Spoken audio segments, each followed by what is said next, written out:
Doctor గారు, మగవాడికి వృషణాలు బిగుసుకుని ఉండకుండా సాగి ఉంటే నరాల పటుత్వం, సెక్స్ స్టామినా తక్కువ ఉన్నట్లు భావించవచ్చా?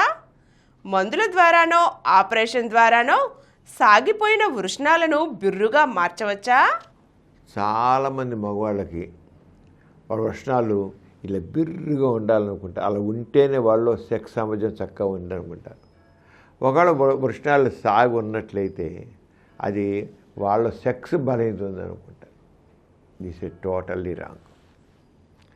సెక్స్ బలహీనతకి వృషణాలు సాగి ఉండడానికి సంబంధం లేదు. ఫస్ట్ తెలుసుకోవాలి.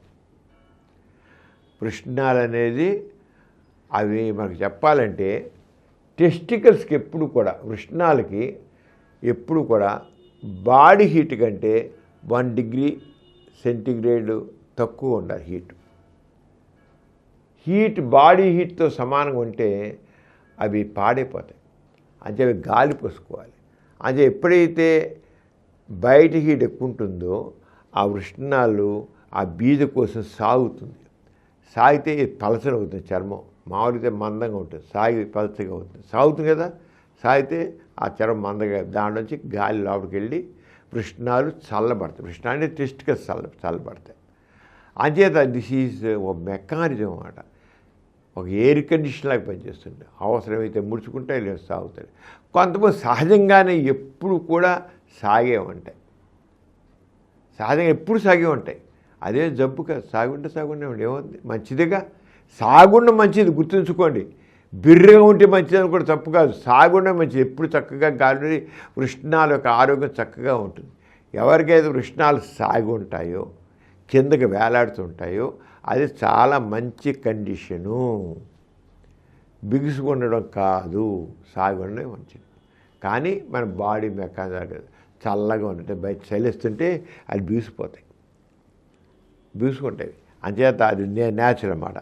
అంచేత దీనికి న్యాచురల్ వేరియేషన్. కొంతమంది మాత్రం టెంపరేచర్ ఎఫెక్ట్ ఉంటే బయట హీట్ ఎక్కువ ఉంటే ఇప్పుడు ఎండాకాలం అనుకోండి చాలా వృషణాలు సాగే ఉంటాయి ఎండాకాలంలో. అలాగే ఇక ఈ వయసు పెరుగుతున్న కూడా అవి కాస్త సాగుతాయి. చిన్న వయసులో ఆ చర్మంలో ఉండేటి ఆ కనెక్ట్ టిష్యూ స్ట్రాంగ్గా ఉంటుంది. కానీ ఎప్పుడైతే వయసు పెరుగుతుందో ఆ కనెక్టివ్ టిష్యూలో ఉన్నట్టు పట్టుత్వం తగ్గిపోయి సాగుతుంది. పురుషాంగం కూడా అంతే.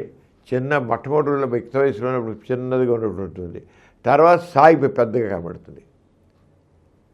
ఎందుకని ఒక 30-40 ఏళ్ళు కలిసి పురుషాంగం సాగుతుంది, అంతవరకు చిన్నదిగా ఉన్నట్లు ఉంటుంది.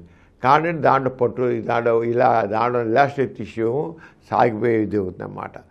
అలాగే ఇలా ఉండే టెస్టోస్టెరాన్ హార్మోన్ కూడా తగ్గితే 35 ఏళ్ళు 40 ఏళ్ళు 50 ఏళ్ళు టెస్టోస్టెరాన్ తగ్గితే కూడా అది సాగుతాయి.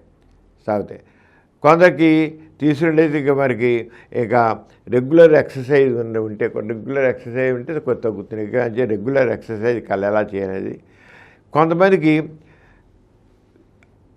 బాగా సాగుంటాయి. ఏంటి ఆ సాగుంది, ఎందుకున్నాయి సాగున్నాయి, ఈ చలికాలం కూడా కదా అని చూస్తే కుర్రోళ్ళే వాడు వేరుకోసలు ఉంటుంది. ఎంత బ్యాగ్ ఆఫ్ బాంబ్స్ అంటాం, వేరుకోసలు ఉంటుంది, హైడ్రోసిల్ ఉంటుంది, లేదా అక్కడ కణుతులు ఉంటాయి, కొందరికి ట్యూమర్స్ వస్తాయి, లేదా టెస్టికల్స్ వాచుతాయి, ఆర్కైటిస్ అంటాం, అవి ఉండొచ్చు. వేరుకోసలు ఉన్న వాళ్ళు కూడా తాగుతాయి అన్నమాట.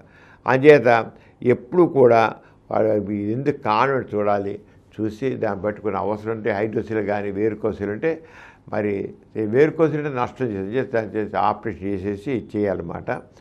అది చేసి జాగ్రత్తగా చేసినట్లయితే వృధా కొద్దిగా హీట్ ఎక్కువ లేకుండా మాత్రం చూసుకోవాలి. హీట్ ఉంటే సాగుతుంటాయి, మనం వద్దనుకుంటాం, అంతకనికేం లేదు. అదే వరకు దీన్ని ఏదో సాగుంది కనుక పైకి లాగి బిగించి కుట్టొచ్చు కదా అని అంటారు కొంతమంది. సరే ఇంత ఆపరేషన్ అయింది కదా, ఈ కండరాన్ని పైకి లాగేసి కుట్టొచ్చు కదా అంటారు. అలా చేయకూడదు. న్యాచురల్ మెకానిజం న్యాచురల్గానే ఉంచాలి. సాగడం ఉండదు. ఉండేవండి, ఏ నష్టం చెప్పే కదా. సాగు ఉంటేనే మంచిది. ముడుచుకున్నాక సాగుంటే దానికి కాసేది అవుతుంది.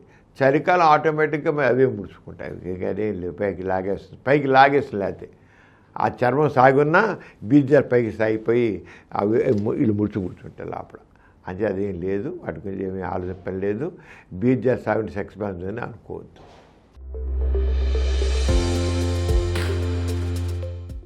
ఈ కార్యక్రమం మీకు ఎంతో నచ్చింది కదా. ఇటువంటి మరిన్ని వీడియోల కోసం అనతి కాలంలోనే 20 కోట్లకు పైగా వ్యూస్ సాధించిన సమరం ఛానల్ సమర్పించు డాక్టర్ సమరం ఛానల్కు సబ్స్క్రైబ్ చేయండి, లైక్ చేయండి, మీ ఫ్రెండ్స్కి షేర్ చేయండి. అలాగే ప్రక్కనున్న గంట సింబల్ని ప్రెస్ చేయడం మర్చిపోకండి.